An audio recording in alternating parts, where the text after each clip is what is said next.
second round of the Stanley Cup playoffs are underway, and we have an early update on each series, as well as the top headlines following the draft lottery on Saturday night, with an early look at the players to watch. Playoff hockey, draft lottery, and more. It's Prime Sports Hockey on the Prime Sports Radio Network. Starts now.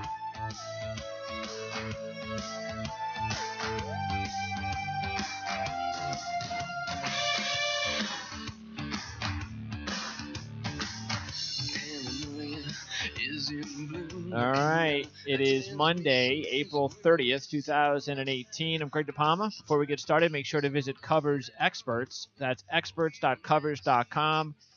Take 50% off any purchase by using promo code PRIME50. That's PRIME50. A lot of hockey, of course, still ahead the rest of the way. We're only in the second round. We've just got started, so many games to enjoy and wager on. Series prices are still out there, Stanley Cup futures and more. So we're going to get into that. And as I mentioned, also talk a little draft lottery. It's welcome in my analysts to the show, two of them.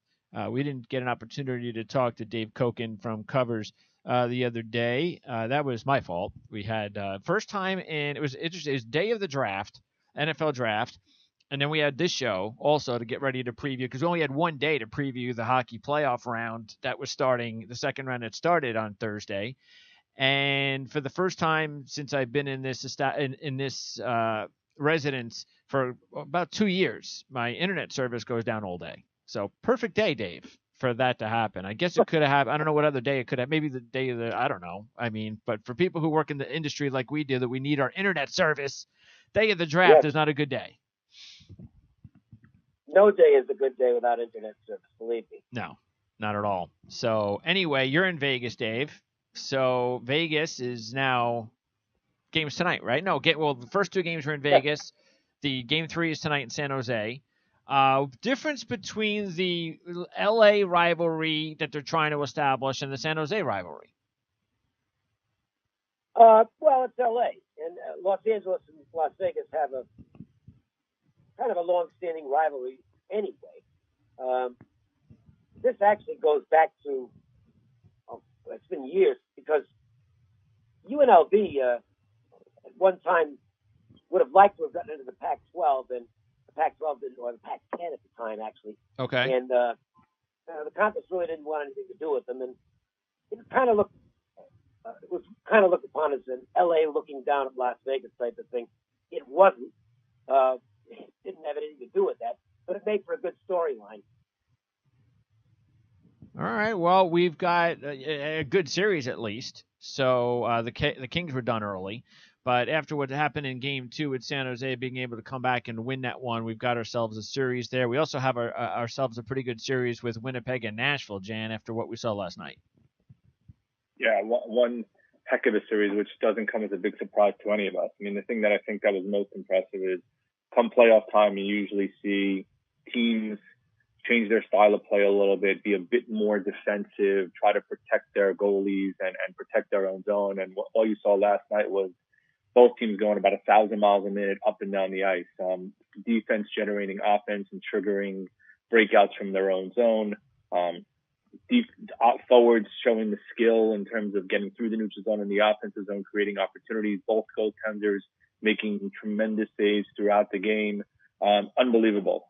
Just tremendous hockey. Nothing I think we were surprised with based upon when we went into the series, because I think that's kind of what we expected to see.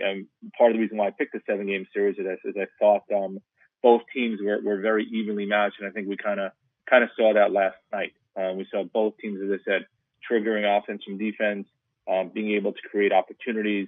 You saw both Rinne and Hellebuyck coming on a big one necessary.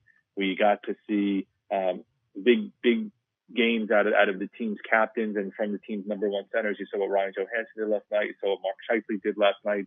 So just all in physical play, hits, a little bit of nastiness, especially with Dustin Byfuglien during the game, and shots from Colton Sissons as well. And then on the game winner, just a nice play, a little tip in the neutral zone, and all of a sudden off you went. And unbelievable game into double overtime. So I think it was well worthy of why many of us believe that the Western Conference Finals possibly, to an extent, is actually being played during the Central Division Finals, for lack of a better term. All right. By the way, we are going again in just a minute or two. Going to be joined by Steve Kornianos, and he's going to go over the top prospects to keep an eye on. Now, there's one big one, of course, and at least we know where he's going. That's okay. I mean, I think we both felt that, as Ranger and Vancouver fans, we weren't going to be getting that pick. But if a team's going to get the pick, then I'm okay with Buffalo getting it.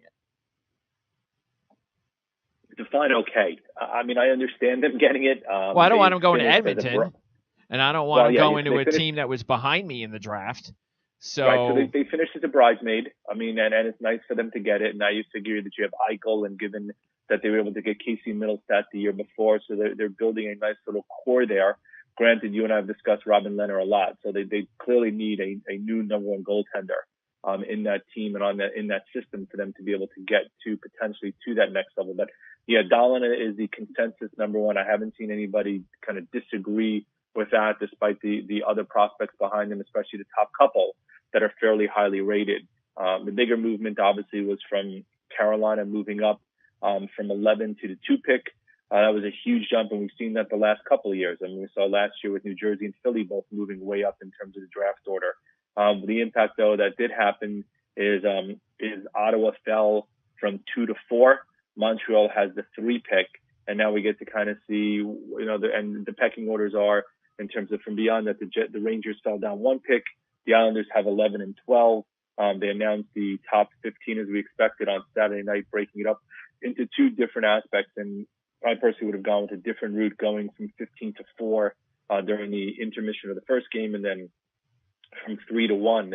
In terms of the order, I think a little bit of the suspense was taken out because we kind of knew which three teams were. There was one team, as I said, Carolina, that moved up, but I would have been a bit more interesting in kind of seeing if they did all of it at once and kind of build up the suspense as opposed to the way they kind of did it, because to me it was a bit anticlimactic by doing it that way.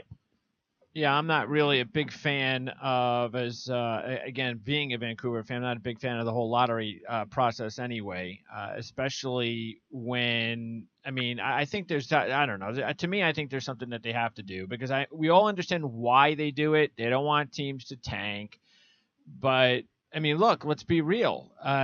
You look at the situation, and when there are teams that are trying to fight for a playoff spot, and I don't see how or why they should be allowed to jump over teams that are clearly rebuilding, just because they want to make sure teams don't tank. There's got to be another way to do it. I don't know what that is, but that's why we have the experts on, and we're joined by Steve Kornianos. Steve, give us a little bit of background on your whole draft expertise, where it comes from, how long you've been doing this for. Give us your website and all that kind of background stuff. Oh, well, thanks for having me, first of all, and. I'm basically just a regular hockey fan, I guess, from a young age. I think it was pretty early on that I realized I wasn't good enough to play for the Rangers, so I decided to start reading into the league itself and the history. And I don't know, so I was always into the draft. And then, I went to college for journalism. I wrote for the college newspaper and covered hockey. It was Northeastern, so, they had a D1 program, worked in the sports information department. So I was always around.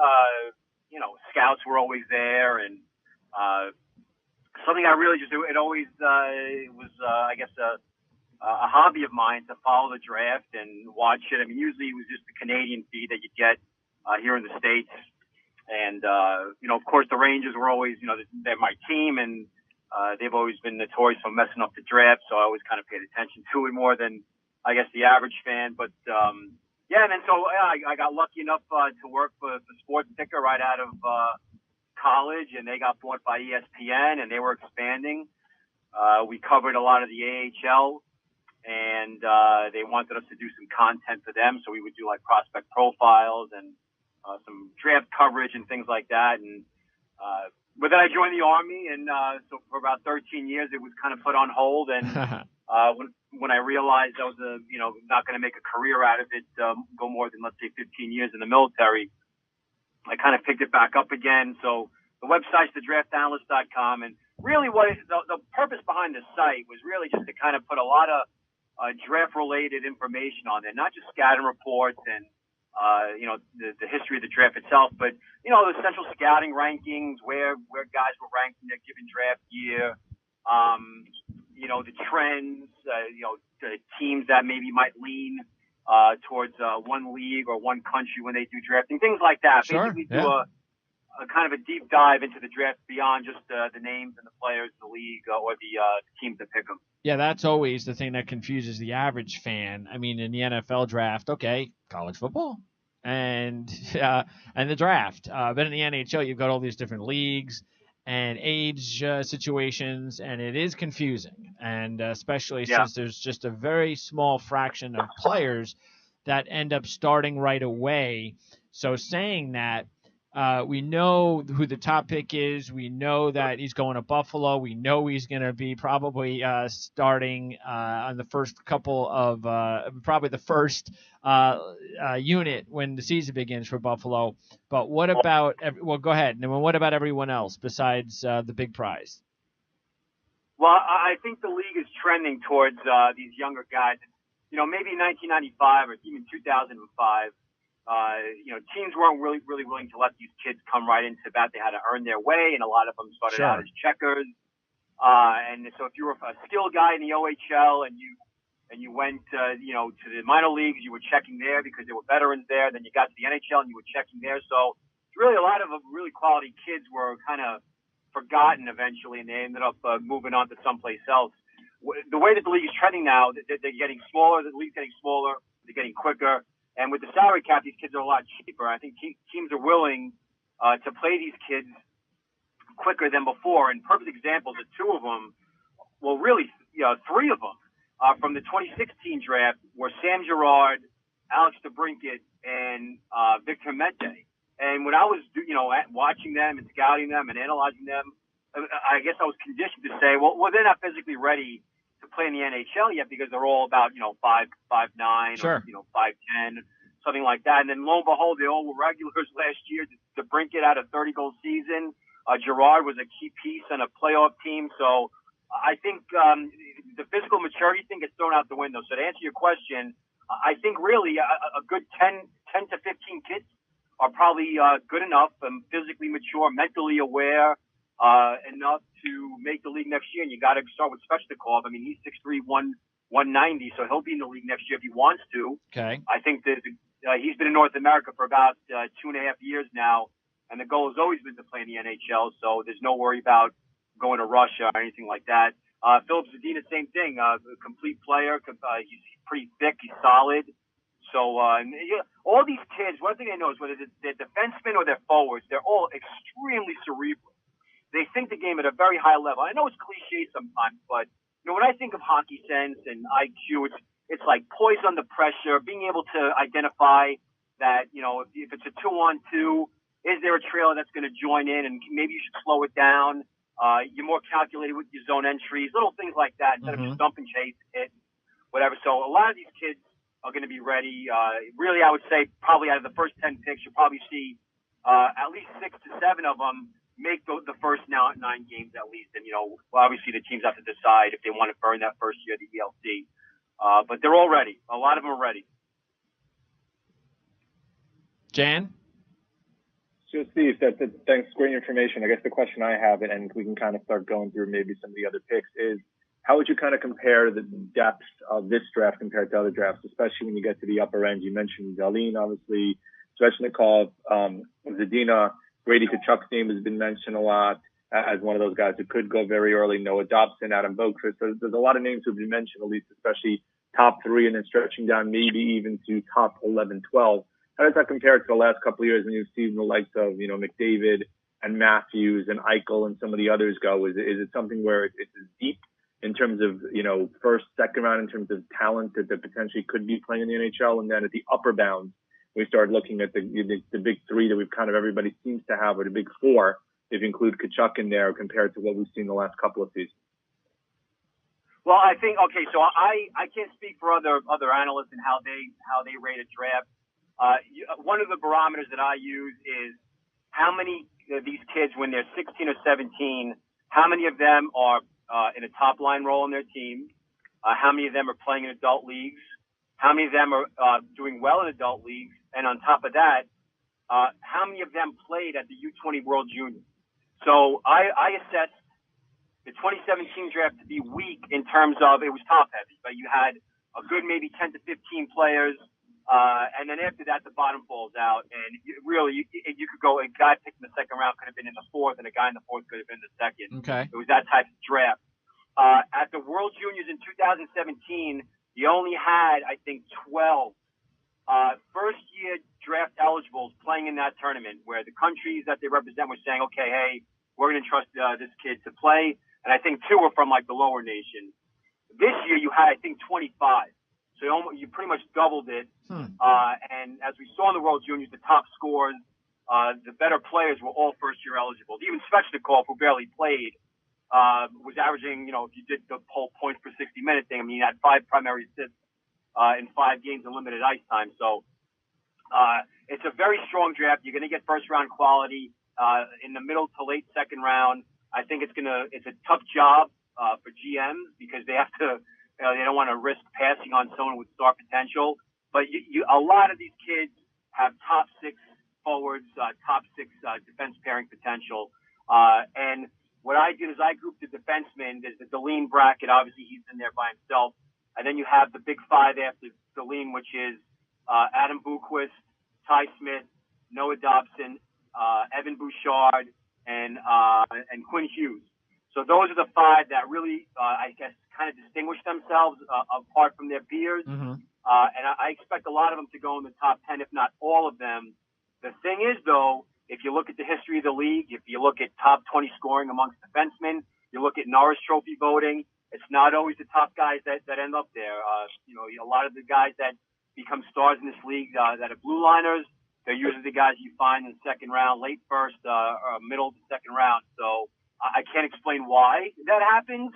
But outside of Victor Hedman and Drew Doughty, and obviously you got Rasmus Dahlin now, but it's very difficult for a GM to understand that maybe it's not the best thing to draft a defenseman so high. And with so many elite forwards in this draft, and there are a lot, maybe you take your chances and you go for a defenseman like a Giant Iconic or a Ryan Merkley or a Matthias Samuelsson in the late first, early second, and you could use that first round pick on a high end forward that you're not going to find in the later round. I want to jump in and ask a question about the team that looks to be, I guess, the best position in terms of having a whole bunch of draft choices early, and that's the Detroit Red Wings. What do they do? Do they just, because you mentioned it's a deep draft, do you think they're just going to hold each selection, or are they going to be in the market to kind of move around and do some things since they've got an abundance of picks in the first round and change? Well, here's the thing. The NFL, the NHL is not like the NFL. The teams rarely move up, especially in the top portion of the first round. I think the precedent has been set in terms of the cost to move into the first, the top 10, and it's always been like a late second or a mid third. The Islanders did it back in 2008. They had the 5th overall pick and they moved down to 9. They took Josh Bailey, and they got a whole bunch of second and third rounders, and all of them turned out to be nothing. I guess hypothetically, yes, the Rangers have multiple picks, the Wings have multiple picks, the Flyers have 2 picks in the first round, the Islanders have 11 and 12. They could all basically offer that. The thing is, no one's ever really done that. No one's offered their own first in addition to another first to move into, let's say, the top 5. Now, as far as the Wings go, I just did a mock draft of Sporting News, and I was wrestling with them. Like, they need defense. I mean, yeah, they have Bill Peronek and they have Dennis Chalowski. They've got a couple of good prospects, but they need that. I don't want to say the Nick Lidstrom type, but they need that guy to run the show, that 25-minute night guy to run the power play and be good in all 3 zones. And you could find that at 6 or you could find that at 6 overall. The thing is, though, is that how are they going to approach that? Are they going to go best player available? Because, listen, as much as people want to sharpshoot him and nitpick all his little deficiencies, at 6 overall, Brady Tkachuk is going to be the best player available if he's still there. It's that simple. Central Scouting ranked him second. They ranked him ahead of Zadina. I don't agree with that, but, I don't really see teams. I think teams are going to try to move into that top 5, especially if those defensemen go off the board early. The 5 that I mentioned. If you, let's say maybe it's 7, if all 5 are gone by 7 or maybe 8, then I think teams will probably go forward and go with forwards and keep their picks. But, they never released what actually happens. The GMs are pretty tight-lipped about it. I don't really see it happening, but for all intents and purposes, teams can do it because they have those multiple picks. All right, one more round of questions, Steve, before we let you go. We're talking to Steve Kornianos from the draftanalyst.com, and we'll have Steve on definitely several times more as we get closer to the draft, before and after the draft, especially right around free agency. This way we'll get an idea of how teams will be formulating their rosters. But Steve, with one more round of questions before we let you go, my one question I wanted to ask you was regarding Vegas. What's the difference, or from last year and what they had with the draft picks and the trades and all that compared to what they're going to be dealing with this year at the draft? How are they coming into the draft this time around? With what type of ammunition, and how do you think that they're going to look at the draft this year compared to how they did last year? Well, listen, just for the record, I'm speculating right here, and I just think that they're gonna use. They have those 3 first-round picks, but they've also have a very deep NHL roster, and obviously a lot of what it's just the way it works. A lot of teams they react the way their season ended. So if Vegas, let's say, goes to the Cup final, they're going to want to continue that. They feel like they'll owe it to their fan base, and they'll probably be willing to package maybe additional picks to maybe move down. If they assess it as a deep draft, there's always a chance that they could probably just trade down, so trade a second for 2/3 or a third and a fourth or whatever. But I'm speculating here. I think that they're going to be in on Tavares. I think that they really want that marquee player. If it's not Tavares, it might be Carlson. And the fact that they have those 3 first-round picks, and they were high picks, Brandstrom, Glass, and Suzuki, all within the top 15 last year, they could basically do whatever they want with those picks. Now, obviously, if you're building an organization, you don't want to get rid of all of them in one shot for a soon-to-be 30 or closing in on 30 star like Tavares or Carlson. But, their approach, I like the way that they approached the draft last year. I like the Brandstrom pick. If you look at George McPhee, he's always looking at Europe. He did that with Washington. So because it's a deep European pool, don't be surprised to see Vegas dip into that talent pool and use later round picks on some quality European skill players. But listen, they have an identity. They're fast. They're fun to watch. And I think you'll see that come draft day. Whether they trade the picks or not, I think you'll see them go for a lot of skill and speed. The last one for me is kind of a 2-pronged question. So first, I'll go with kind of the team. So as you know, I'm a Ranger fan like you, and Greg is actually a Vancouver fan. So for Vancouver, you expecting to maybe target a defenseman, one of the big boys to the left, either Dobson or Bouchard or Hughes or Boquist. And then for the Rangers, my dreams of a funky Cole Zadina and Filipino combination seems to have been dashed in the lottery. Do you see them kind of looking at a Wallstrom as the kind of guy that they're looking for? Is there somebody else that you believe that they're going to kind of target if the big 4 or 5 defensemen are gone? And then kind of second question is there's always a riser and a faller as we approach draft date or kind of based upon some news that comes out. Is there anybody you're kind of identifying that falls in kind of either bucket that could move up into the upper 10 or 12 of the lottery, or somebody who maybe slides from the top 4 or 5 down to maybe the middle or bottom part of the lottery? All right. So to answer the first question regarding the Canucks, they need a defenseman. They have 3 wingers that are, I think, pretty close to elite. They already have Brock Besser there. They have Elijah Pettersson just won. Well, he's a nominee for the Swedish League MVP. And Jonathan Dahlen, who they stole from Ottawa in the Burrows trade, he was just named the MVP of the Allsvenskan, which is kind of like their AHL. So they have 3 really talented goal-scoring wingers. Pedersen, of course, is like a Datsuk. I mean, he's an amazing kid. So at 7, what do they do? If a guy like Zadina or Svechnikov, maybe even Wallstrom, if they're there at 7, Tkachuk, it's tough to do. Matt Tkachuk does a lot of damage against the Canucks in the regular season, and they passed on him to take Ilya Levy in 16. So, but they need that power play quarterback. There's rumors that they might be unloading Tanev, so they might be able to get an extra pick back for him. But yeah, you got to go with a power play quarterback, a guy that you got all these snipers. You need that guy to facilitate, their shooting capabilities. So I would say you got to think one of the 5.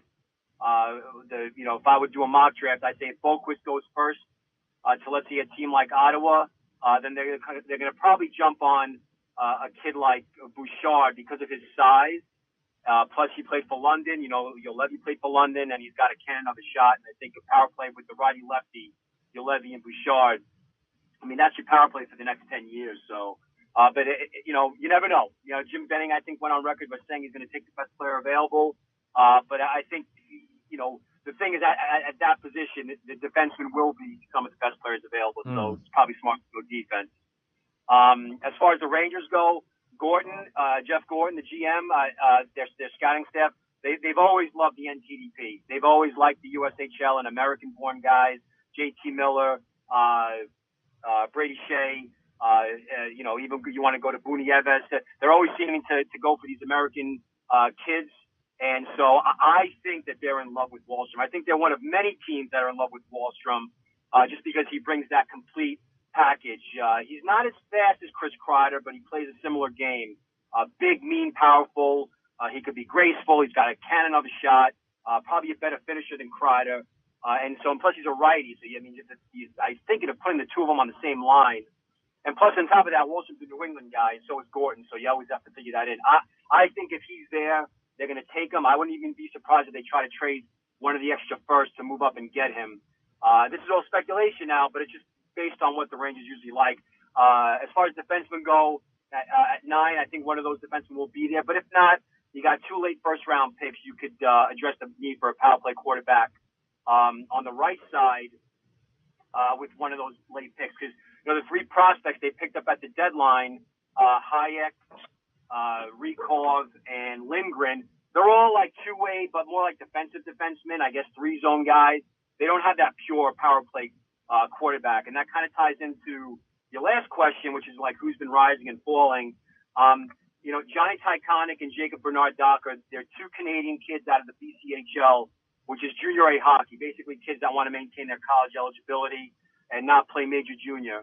And they're both going to North Dakota next year. These kids are phenomenal. They're phenomenal puck movers, finesse kind guys, hard shooters, especially Bernard Docker. So even though I have them both pegged as late first rounders, early second rounders, I wouldn't be shocked if those big 5 go off the board early, that a team's going to be, will go a little off the board and take them. Another riser is the Russian winger Kravtsov, Vitaly Kravtsov, who really shattered the mold where Russian teenagers don't play in the KHL and they don't play big minutes and they sit on the bench for, 57 minutes of the game. This kid played for Chelyabinsk, which was a competitive team. He was playing top 6 minutes and he was scoring big goal after big goal after big goal. He's a big, powerful winger. He's got 6 hands. He dekes and dangles. So I think he's a guy that, he's under contract in Russia, so that always might play into it. But after seeing what happened with Tarasenko in 2010, where they were worried about his contract, I don't think that's going to be a problem. He'll go into the top 15 or 10. As far as fallers, I think the biggest one is Ryan Merkley. He's a defenseman for Guelph. He's never fixed his defensive issues. He's always been a fantastic playmaker and skater. He's a wonderful kid to watch. The problem now is that reports are surfacing that he's got a bad attitude. He fights with his teammates. He's uncoachable.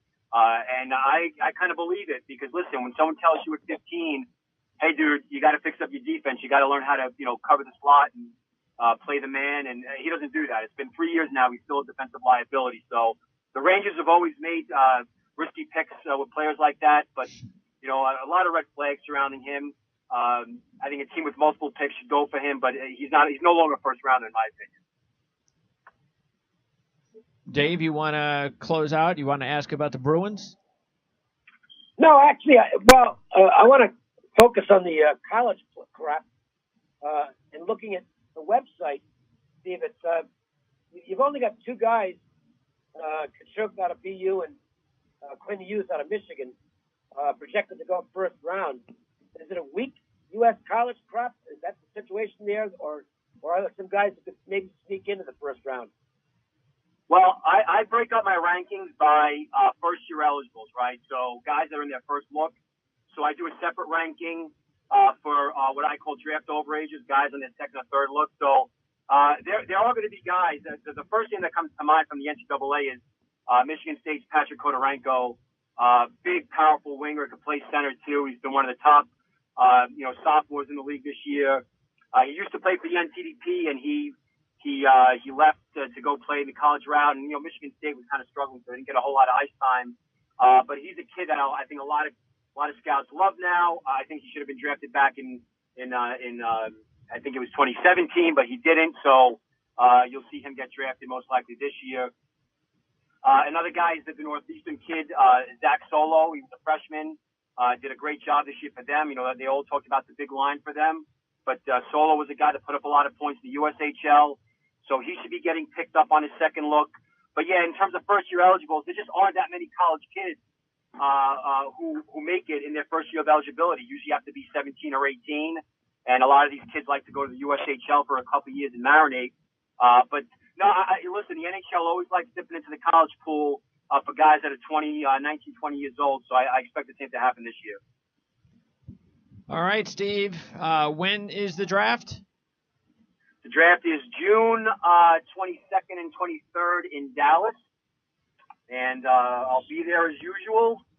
And, it should be a lot of excitement. And free agency, when does that start, usually? Well, free agency, July 1st. I mean, July 1st is it's the big, I forgot what day it is in Canada. It's like a holiday. It's July 1st is when free agency opens. And teams right now could sign European guys. I know some teams have done it already. But in terms of, unrestricted free agency, even the other thing, too, to look at is any guys, and I don't have my list in front of me, but any guys whose rights expire, they might become UFAs. It'll be busy. The draft, I think, this year, because of the hype surrounding it and the high-profile teams that are involved in the high end of the draft, it's going to get a lot of press and a lot of excitement will be surrounding it. All right. Well, great job, Steve. We look forward to talking to you again once we get closer to the draft, and then, of course, both before and after. And then we'll even get an opportunity to talk to you again as we, as I mentioned before, as we try and fill in the blanks for rosters heading into free agency following the draft. So, Steve, appreciate it. Great job. Continued your success with your website, thedraftanalyst.com, and we look forward to talking to you again real soon. All right, guys. Thanks for having me. Appreciate it. Thanks, Steve. Thanks, Steve. All right. Once again, Steve Kornianos, thedraftanalyst.com. And by the way, are you okay, Jan, with the whole? You like the fact that the draft in hockey is before free agency?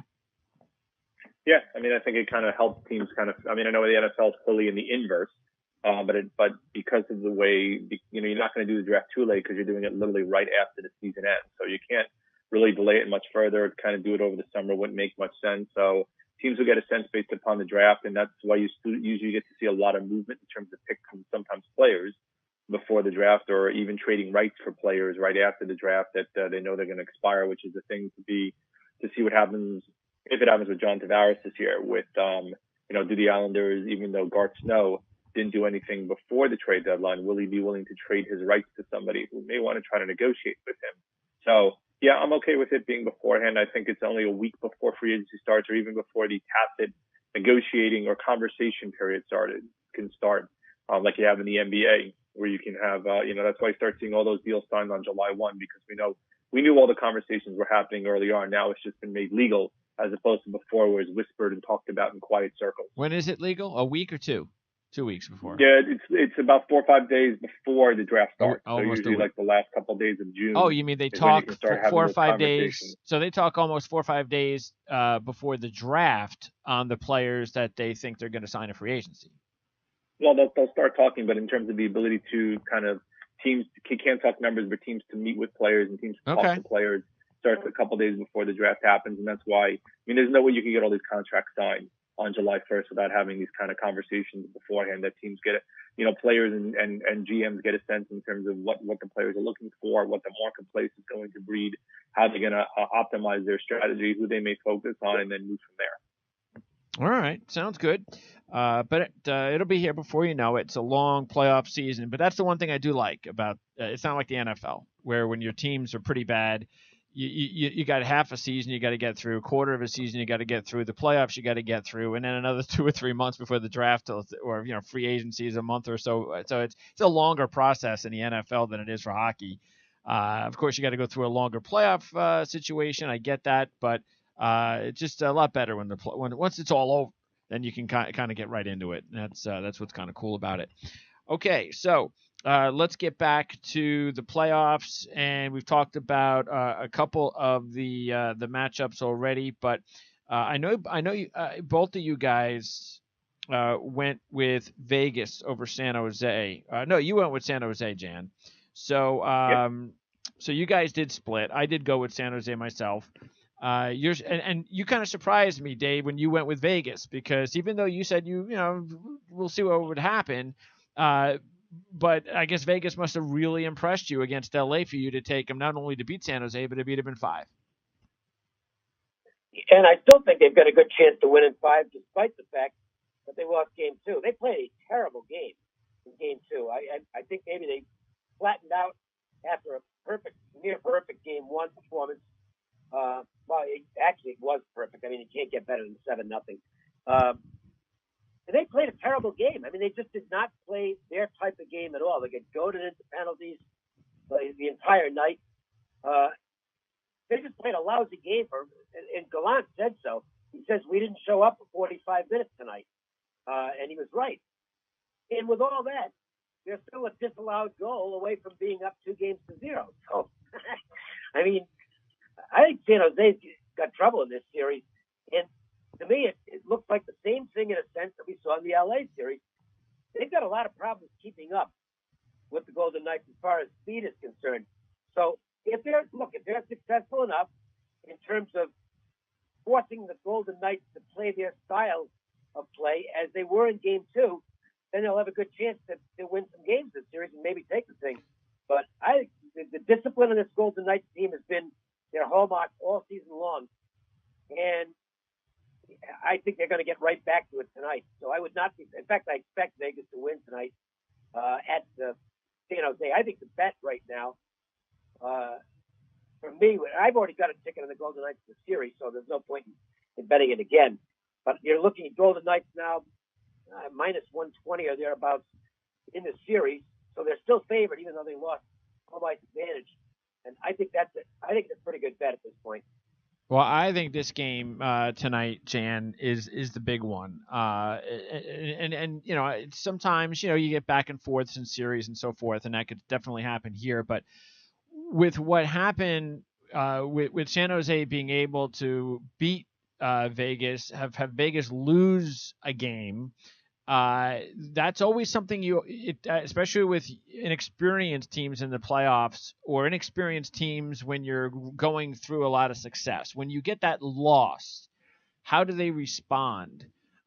Both in confidence and a whole bunch of myriad of other factors, but especially with a team like San Jose, with a bunch of players, coaching staff that has been there, they understand the moment more than Vegas players. This is why I think this is real important for Vegas to get right back and to establish where the team to beat, because you got to feel real. I think you have to feel good if you're San Jose. I still would have felt that they would have had a shot down 2-0. But what makes me feel good about San Jose is that they have a lot of playoff tested veterans, and I think that's the factor that Vegas just can't put into this series, and we'll find out what happens tonight. But again, I think that's a big advantage for San Jose. Absolutely. As you mentioned, first of all, not being down 2-0, being even 1-1 coming home and being down 2-0 very early on in game 2, where it looked like it was going to get away from them, similar as it did to them in game 1, where it was fairly even for a bit, and then all of a sudden you looked up and blinked and it was 4-0. But they were able to right the ship.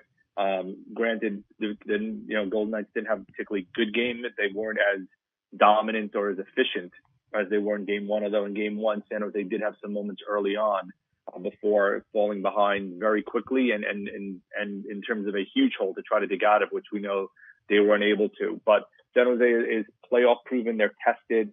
They're also making do without Joe Thornton, and we don't know whether or not we'll ever see him in this series. Granted, in terms of the disputed goals, I didn't have a problem with the goal being overturned. I do have a problem with some of the penalty calls. I don't think the officials had a good game, or in fact, I don't think the officials, and I'm sure this comes as a no shock because we've said it a lot, haven't had a good playoffs overall, and it was fairly evident in terms of yesterday. Yesterday, in the Washington game, where that goal sure as heck looked like it was over the line, and video replay didn't show it early enough, or maybe they didn't evaluate it correctly. And then in terms of some of the calls in some of these games, leave a lot to be desired in terms of scratching their head, and then especially when the Department of Player Safety gets involved in some of the suspensions that are handed out. But San Jose tonight, if they can get the home crowd into it, which may not be as loud as Vegas is, but it's still a pretty good home crowd, or as loud as Winnipeg, if they can kind of get a win today and go up 2-1 and put a little sliver of doubt in the Golden Knights' mind. Of granted, Marc-Andre Fleury's won 3 cups already, so he's not going to be phased at all. So I don't think that winning tonight gives a team a huge advantage over another, other than obviously being up 2-1. I don't know if there's a material psychological impact that's going to, drive the rest of the series, but you never want to fall behind. And, them going up 2-1, putting a little bit of pressure on Vegas to have to try to win to even the series up before they go home to avoid being down 3-1 going home is a little bit, at least, of a psychological advantage, though there's no guarantees we've seen in these playoffs. A 3-1 lead doesn't necessarily mean that you're going to win, as we've seen a lot the last several years. Well, what I really like about, say, San Jose, or maybe even Washington right now, but especially San Jose, because they've been proven to go a lot deeper into the postseason recently, is the fact that, to me, this is still, like you said, it's minus 120 Vegas, Dave. But, I mean, Vegas being 5-1 to win the Cup, San Jose at 9-1. I've already jumped all over San Jose, and if I hadn't done that yet, and I was sitting there and I was going, I'm going to put some future money out there right now, and I'm looking for a bargain, I think San Jose is the bargain. I mean, at 9-1, I think this is just too even of a series for San Jose not to be considered a legitimate shot to win it. And if they win the series, then anything is more than possible once you get into the semifinals. So I don't know about you, but again, if you were just coming into, Dave, this situation cold, looking at the futures, because there's what you got five teams that are between 4 and 5-1, and then you got Winnipeg, Washington, San Jose from 6, 7, and 9-1. Which team would you look at that you would either consider a bargain, or you would go, oh yeah, I don't care, I'm really confident about this team, so I'm willing to take, say, Boston or whoever at 4 or 5-1, because that's how confident I am. Well, I mean, when we did our initial playoff preview, I put Winnipeg in my group of teams that I thought had some value. So I guess I still think they have some value. They might have been fortunate to win game 1 against Nashville. Nashville outplayed him, but Hellebuck just stood on his head and won the game. But Winnipeg played really well in game 2. And so it's mission accomplished for them against Nashville in terms of getting a split there. And now they've got the home ice advantage. And I think they're going to be a very confident team. I think Winnipeg's got a real good chance to win this series. And where they're priced right now, I think they're a pretty good value. Yeah, 6-1 is still a pretty good number. What about Washington, Jan? They were able to, as you mentioned, the goal. I mean, because who knows what happens? You can look at it where if you're a Washington fan, you probably say, hey, wait a second, maybe we're finally getting breaks we need as well in the postseason. We came back and we won a series nobody thought we would win, and that's a big accomplishment. Then we lose for game 1. To Pittsburgh when we're supposed to win with the injuries to Pittsburgh, and that's a disaster. And then we come back and we're able to hold on, and maybe we got a break, because look, if that's 3-2 with 10 minutes to go, you get the feeling Pittsburgh's going to find a way to win the game.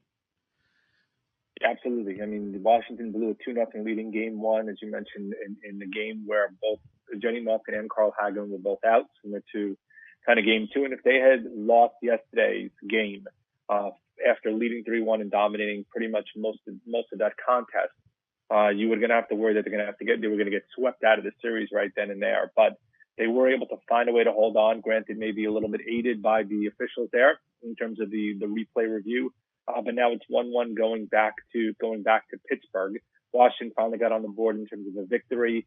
And, I think all of us, at least I know I did, thought that Washington had a very good shot at winning this series. Holtby's been good, not great. Ovechkin's been good, not great.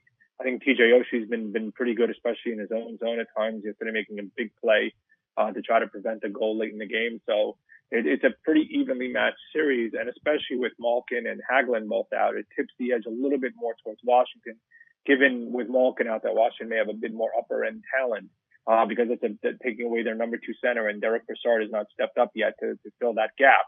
It leaves a big hole down the middle right now for Pittsburgh. So are they still supposed to miss game 3? I think Malkin has been skating. Hagelin said he will play at some point in time in the series, but hasn't been determined yet officially when he will.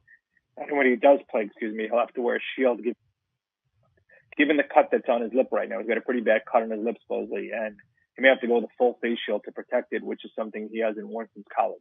Okay. All right. And about the Boston-Tampa Bay series, that's tonight. Boston came out. Now, and I know you guys split again. You had Tampa, Jan, and Boston, Dave. So I guess I'll ask this to you. I had Boston. You had Boston. Okay, so you both had Boston. So did I. Okay. I don't know why I circled Tampa Bay here, but all right. So you both had Boston, and so I guess then I'll ask you, even though you're probably more biased, both of you, but do you look at game one? Can you look at game one as you do sometimes with teams that have a little bit more rest, especially when they're at home against a team coming off a seventh game, and you throw them right in, and they have a little bit more of an edge? Well, I think that's the case. I mean, go ahead, Dave. I'll finish after you. Go ahead. Look, to me, I think the Bruins come out. I know it was a 7-game series, but they're going to come out of that feeling great about themselves because they essentially blown the series and look like they might lose game 7 and then, put together a great third period. Rask, who was really shaky in the first 2 periods of game 7, stopped everything in the third period. I think they went in feeling confident, and now they're even more confident. Look, Tampa, it's still the same story for the Lightning, and this has been a concern for them all year long. Their defense stinks, okay? It's just not very good. In regular season, you can get away with playing offense, but in the playoffs, you can't. And I thought going into this series that it was going to be a problem for Tampa, and boy, based on what I just saw, I know it's going to be a problem for them. So I actually feel, obviously, Bruins getting out of the gate with a big game 1 certainly puts them in great position, but I think Boston just has the right style of play to exploit Tampa's vulnerabilities on the blue line, and Tampa's going to have to figure out some way to get around that. Well, that's why this game is so big for Tampa Bay, Jan, because, again, if Tampa Bay goes out there, wins tonight, then, you basically, it's a 5-game series, and game 1 means nothing. But if Boston comes out, wins this game, and they go up 2-0 heading back to Boston, then you're like, okay, well, there's serious, Boston's pretty much got this series. That's why I don't really know. And plus, we've seen teams, really good teams, get beat up to death in this postseason, and then they bounce right back. So we really don't know. But that's why game 2 was so important tonight for Tampa Bay.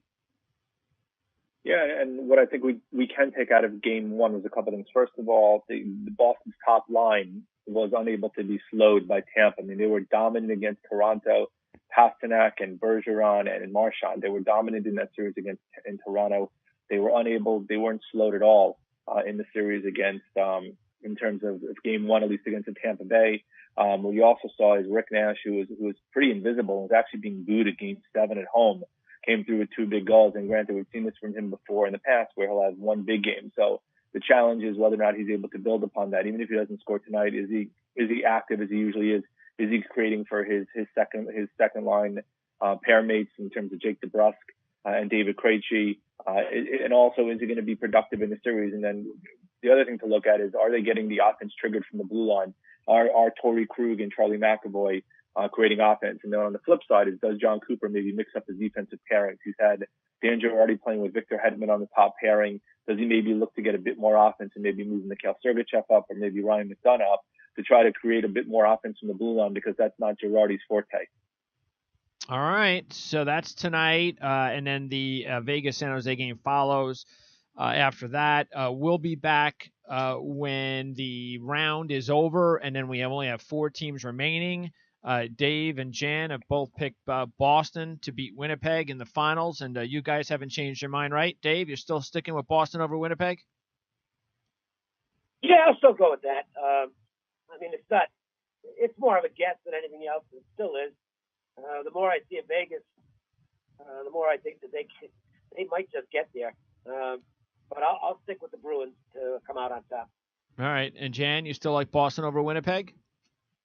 Yeah, same. I'm not changing right now. I mean, like I said, when I made the picks before the playoffs even started, it's always a crapshoot, right? You can talk yourself into or out of any pick that you want to, and so right now, as Dave said, Vegas has looked awfully good, but San Jose getting that one win kind of makes it a bit more of a series right now, and I obviously have San Jose advancing. So, I take a little bit out of game one or the first 2 games in several series, but I don't necessarily make any final judgments or put anything in ink. Everything for me right now is kind of in pencil at this point in time. All right. Well, I mean, for me, since I have Tampa Bay and Nashville, and I even still have them on a parlay, I think I had them from a $2 parlay with Nashville to win the series, to win the Stanley Cup, Tampa Bay to win the East, and I had Kyle Busch winning a NASCAR race like 3 weeks ago for like $2. Because as you know, Dave, if you do any NASCAR, if you pay attention to NASCAR at all, it's like really hard to make any money on NASCAR. So the only way you can make money on NASCAR, especially with 2 or 3 to 1 drivers, is you got to put them in a parlay somehow. So I put that in a parlay. So if like a $2-3 bet, I got a $500 on Nashville to beat Tampa Bay in the final. But if I'm going to hedge that, I feel good about hedging it with Washington and San Jose, both at 7-1 and 9-1. I'd be willing to go with the 2 dogs there. And take a chance that they could actually make it all the way to the finals. So, because I think everything's even. I think this whole thing is even, and we know hockey can do this. So that's why I think rolling the dice with Washington and San Jose may not be the worst idea in the world. Going both straight up with both teams to win the cup, though. If you do that, you put $100 on both teams, you're going to come out ahead as long as one of them wins. All right, so that's going to wrap it up. Dave, appreciate it. Everything going okay over at Covers? Everything is great. I've had just an awesome start to the baseball season, which I'm really happy about, and hopefully it will continue into the month of May. All right. Well, we'll talk to you again in May, right? Oh, we are in May. No, May's tomorrow. All right, so we'll talk to you in May, Dave, and before the semifinals begin. And Jan, appreciate it as always, and everything is going okay with the barometer reports. Are they still going on in the postseason, or you got different reports in the postseason? No more barometers right now for the postseason. I wrote my overall playoff preview, which is about 10,000 words, so that kind of has covered it. And I went 7 for 8 in the first round, so most of that is still accurate. All right, sounds good, and that's why we have you on the program, because you are accurate. So and Dave as well. So for Dave Koken, for Jan Levine, and also Steve Kornianos from theDraftAnalyst.com, I'm Greg DePalma. Thanks for tuning in to this edition of Prime Sports Hockey on the Prime Sports Radio Network. Follow us on Twitter at PrimeSN, and don't forget also Covers Experts at experts.covers.com, and take 50% off any purchase by using promo code PRIME50. That's PRIME50. We've got our draft shows, NFL draft shows over the next few days, so look out for that on demand. That's why you go to PrimeSN on our Twitter handle. We'll spit them out as soon as they're available. Especially the draft shows from over at ourlads.com. And then we've got a whole slew of shows this week. We've got a Pat Cash interview in tennis tomorrow morning with Andrea Leand. We've got our golf show, Wells Fargo, big event this week, TPC next week. We've got the Kentucky Derby, the Kentucky Oaks on Friday, the Derby on Saturday. We'll be covering both races on Friday's show. And we'll have NASCAR and much more on this week's programming on Prime Sports Network. So for Jan Levine, Dave Koken, and again, Steve Cornianos from Greg DePalma, we'll see you next time on Prime Sports Hockey.